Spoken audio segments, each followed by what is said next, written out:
আউযু বিল্লাহি মিনাশ শাইতানির রাজিম। বিসমিল্লাহির রহমানির রহিম। আল্লাহ পাক রব্বুল আলামিন কুরআনুল কারীমের 2 নং সূরা বাকারা 255 নং আয়াতে ইরশাদ করেন যে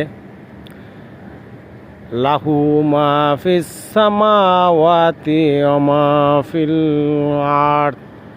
আসমান এবং জমিনের যা কিছুই আছে সব কিছুই আমার।